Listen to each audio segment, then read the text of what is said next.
वालेकुम। 3 क्लास कैसे हैं आप सब। उम्मीद है कि सब बच्चे अल्लाह ताला के फजल व करम से खैर वाफियत से होंगे।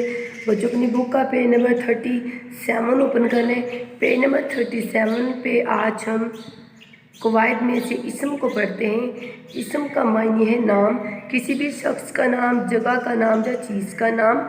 जैसे कि ऊपर लिखा भी हुआ है, किसी चीज़, जगह या इंसान के नाम को इसम कहते हैं। क्या कहते हैं? इसम कहते हैं, यानी कि नाम कहते हैं। मसलन पाकिस्तान जगह का नाम है, लड़की शख्स का नाम है और अलमारी चीज़ का नाम है वगैरह। ठीक है, आगे सवाल है, मदरजा झैल तस्वीर को देखकर 6 इसम लिखिए। ये देखिए बच्चों, तस्वीर आपके सामने है। इस तस्वीर में जितनी भी चीज़ें मौजूद हैं उनमें से 6 के नाम आपने रेड लाइन्स पे राइट करने हैं। ठीक है, जो रेड लाइन्स दी गई हैं इन पे राइट करने हैं। सबसे पहले ये देखें कि रेड कलर की कुर्सी आपको तस्वीर में नज़र आ रही है। तो हम सबसे पहले यहाँ पे कुर्सी को राइट करते हैं। ठीक है, ये है कुर्सी। उसके बाद देखें कि मेज़ भी है, तो नंबर 2 पे हम लिखते हैं मेज़। और नंबर 3 पे बच्चों देखें, ये देखें टेबल पे कलम पड़ा हुआ है, तो हम यहाँ पे लिख देते हैं कलम। उसके बाद देखें कि आप देख सकते हैं कि मेज़ पे किताब पड़ी हुई है। ठीक है, तो हम यहाँ पे नंबर 4 पे लिखते हैं किताब। और उसके बाद नंबर 5 में हम लिखेंगे, देखें इस तस्वीर को, ये देखिए बिस्तर।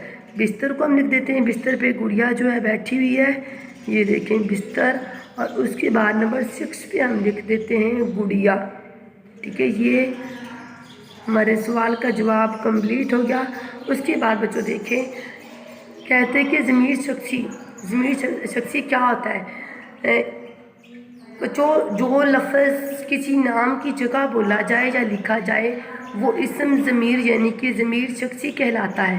क्या कहलाता है? इसम ज़मीर या ज़मीर शख्सी कहलाता है। मसलन कि मैं एक जुमला बोलती हूँ, आयशा ने किताब पढ़ी, और दूसरा जुमला मैं बोलती हूँ कि उसने किताब पढ़ी। ठीक है, मैंने आयशा की जगह उस इस्तेमाल किया है, तो उस क्या है? इसम शख्सी यानी कि इसम ज़मीर है। तो इसम जो है ज़मीर यानी कि इसम ज़मीर शख्सी के ज़रिए हमने खाली जगह पुर करनी है। नंबर 1 देखें, अली ने अब्बा जान को बताया बाहर डैश के दोस्त खड़े हैं।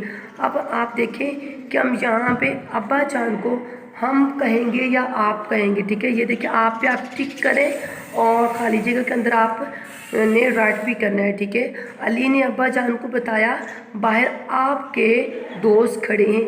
अम्मी ने मारिया से कहा आज डैश समंदर पर पिकनिक मनाने जा रहे हैं।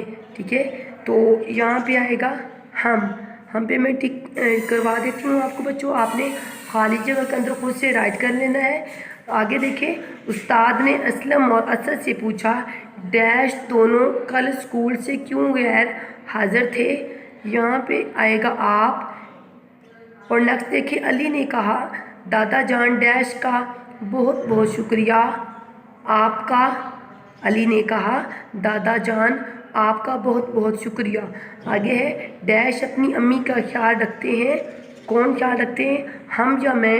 हम। ये देखिए बच्चों टिक कर लें, और जिन अल्फाज में टिक करवाया आपने अपनी बुक पे खाली जगह के अंदर राइट कर लेना है बच्चों। उसके बाद हिस्सा ग्रामर की तरफ आते हैं। हिस्सा ग्रामर से हमने कहानी को करना है। कहानी है लालची कुत्ता। ठीक है, कहानी है लालची कुत्ता। एक कुत्ता किसी नहर के पुल से गुजर रहा था। उसके मुंह में एक गोश्त का टुकड़ा था। किसका टुकड़ा था? गोश्त का। उसने पानी में अपना अक्स देखा, यानी कि उसने पानी में अपनी शक्ल देखी। उसने समझा कि पानी में कोई और कुत्ता है जिसके मुंह में भी गोश्त का टुकड़ा है। उसने वो गोश्त का टुकड़ा हासिल करने के लिए मुंह खोला, तो उसका अपना टुकड़ा भी पानी में गिर गया और वह मुंह देखता रह गया। ठीक है, करने के लिए। नतीजा लालच बुरी बला है। ठीक है बच्चों, आपने अपनी बुक का पेज नंबर 37 अच्छे तरीके से लर्न करना है और बुक पे राइट करना है। और कहानी जो लालची कुत्ता है इसको अच्छे तरीके से लर्न करेंगे और अपनी नोटबुक पे राइट करेंगे। अल्लाह ताला आपको हमेशा अपने ईमान में रखे। ओके, अल्लाह हाफिज़।